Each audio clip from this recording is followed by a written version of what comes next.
بسم اللہ الرحمن الرحیم۔ پچھلے تقریباً 8 سے 9 حصوں میں ہم نے جنگ احد کا تفصیلی ذکر کیا تھا۔ جنگ احد کے اختتام کے بعد ابھی ہم ذکر کریں گے جنگ احد کے بعد کی جو فوجی مہمات تھیں۔ مسلمانوں کی شہرت اور ساکھ پر احد کی ناکامی کا بہت برا اثر پڑا۔ ان کی ہوا اکھڑ گئی اور مخالفین کے دلوں سے ان کی ہیبت جاتی رہی۔ اس کے نتیجے میں اہل ایمان کی داخلی اور خارجی مشکلات میں اضافہ ہو گیا۔ مدینے پر ہر جانب سے خطرات منڈلانے لگے۔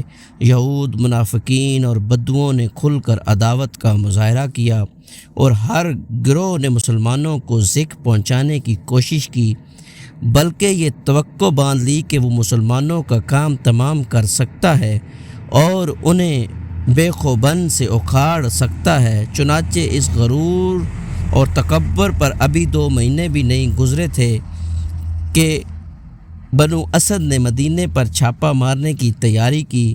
پھر صفر 4 ہجری میں ازل اور کارا کے قبائل نے ایک ایسی مکارانہ چال چلی کہ 10 صحابہ کرام کو جام شہادت نوش کرنا پڑا، اور ٹھیک اسی مہینے میں رئیس بنو عامر نے اسی طرح کی ایک دغا بازی کے ذریعے 70 صحابہ کرام کو شہادت سے ہمکنار کرایا۔ یہ حادثہ بئر معونہ کے نام سے معروف ہے۔ اس دوران بنو نذیر بھی کھلی عداوت کا مظاہرہ شروع کر چکے تھے، یہاں تک کہ انہوں نے ربیع الاول 4 ہجری میں خود نبی اکرم صلی اللہ علیہ وسلم کو شہید کرنے کی کوشش کی۔ ادھر بنو غطفان کی جرأت اس قدر بڑھ گئی تھی کہ انہوں نے جمادی الاول 4 ہجری میں مدینے پر حملہ کا پروگرام بنایا۔ غرض مسلمانوں کی جو ساکھ غزوہ احد میں اکھڑ گئی تھی، اس کے نتیجے میں مسلمانوں کو ایک مدت تک پہم خطرات سے دوچار رہے، لیکن وہ تو نبی اکرم صلی اللہ علیہ وسلم کی حکمت بالغہ تھی جس نے سارے خطرات کا رخ پھیر کر مسلمانوں کی ہیبت اور رفتہ واپس دلا دی اور انہیں دوبارہ مجد و عزت کے مقام میں بلند تک پہنچا دیا۔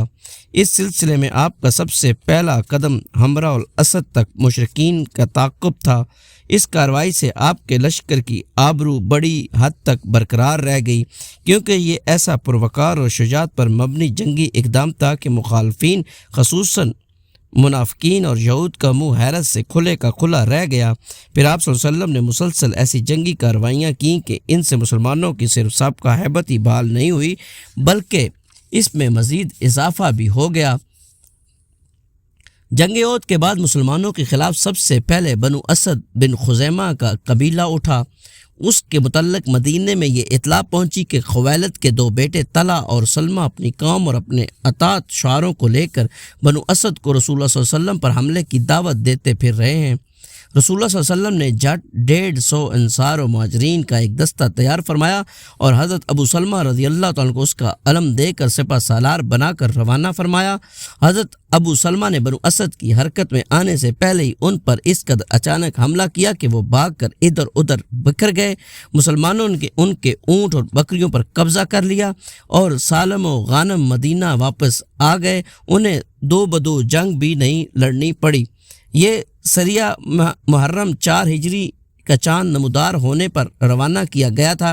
واپسی کے بعد حضرت ابو سلمہ رضی اللہ تعالیٰ عنہ کا ایک زخم جو انہیں احد میں لگا تھا پھوٹ پڑا اور اس کی وجہ سے وہ جلدی وفات پا گئے۔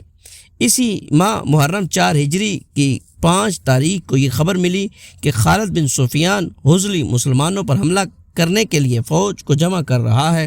رسول اللہ صلی اللہ علیہ وسلم نے اس کے خلاف کارروائی کے لیے عبداللہ بن انیس رضی اللہ تعالیٰ عنہ کو روانہ فرمایا۔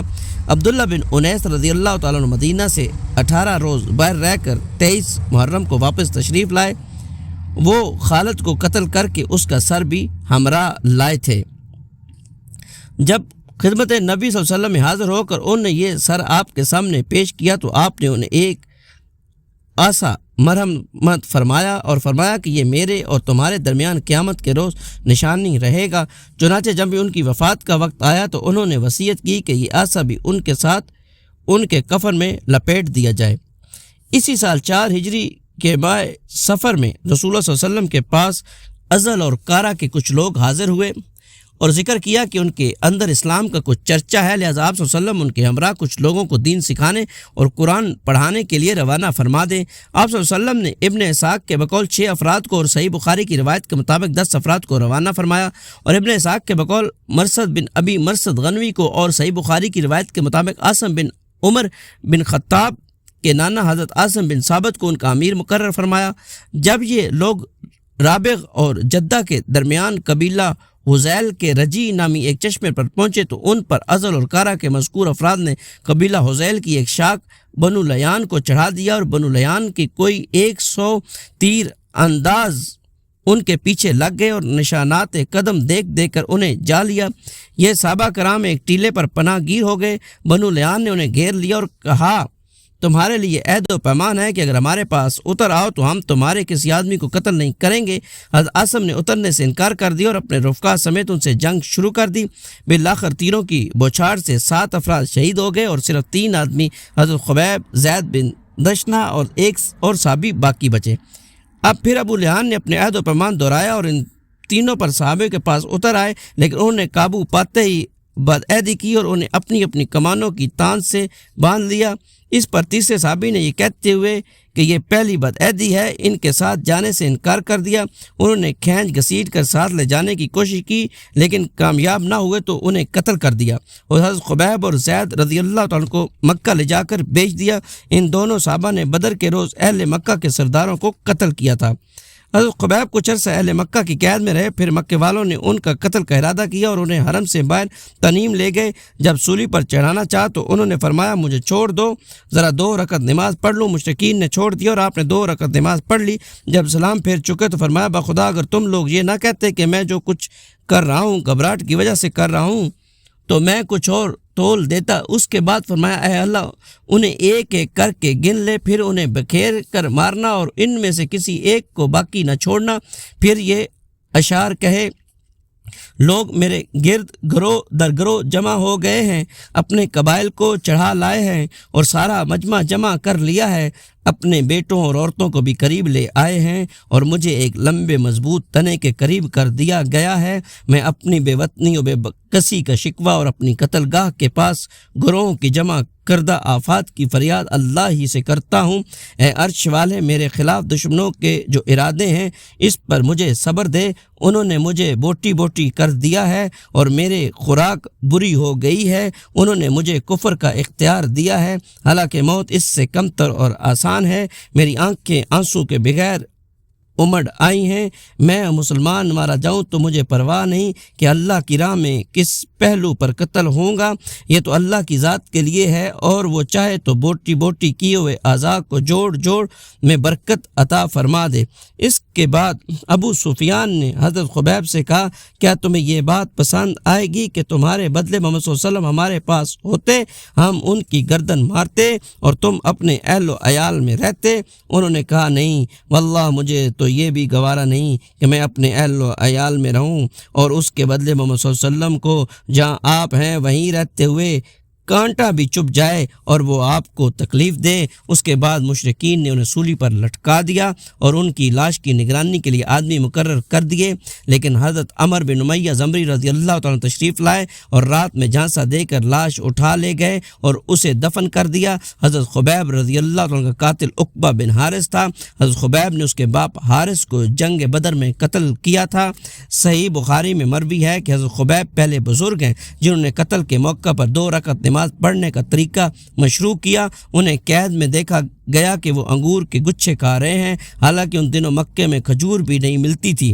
دوسرے صحابی جو اس واقعے میں گرفتار ہوئے تھے یعنی حضرت زید بن دسنہ، انہیں صفوان بن امیہ نے خرید کر اپنے باپ کے بدلے قتل کر دیا۔ قریش نے اس مقصد کے لیے بھی آدمی بھیجے کہ حضرت عاصم کے جسم کا کوئی ٹکڑا لائیں جس سے انہیں پہچانا جا سکے، کیونکہ انہوں نے جنگ بدر میں قریش کے کسی عظیم آدمی کو قتل کیا تھا، لیکن اللہ نے ان پر بھیڑوں کا جھنڈ بھیج دیا جس نے قریش کے آدمیوں سے ان کی لاش کی حفاظت کی اور یہ لوگ ان کا کوئی حصہ حاصل کرنے پر قدرت نہ پا سکے۔ در حقیقت حضرت عاصم نے اللہ سے عہد و پیمان کر رکھا تھا کہ نہ انہیں کوئی مشرک چھوئے گا نہ وہ کسی مشرک کو چھوئیں گے۔ بعد میں جب حضرت عمر رضی اللہ تعالیٰ عنہ کے اس واقعے کی خبر ہوئی تو فرمایا کرتے تھے کہ اللہ مومن بندے کی حفاظت اس کی وفات کے بعد بھی کرتا ہے جیسے اس کی زندگی میں کرتا ہے۔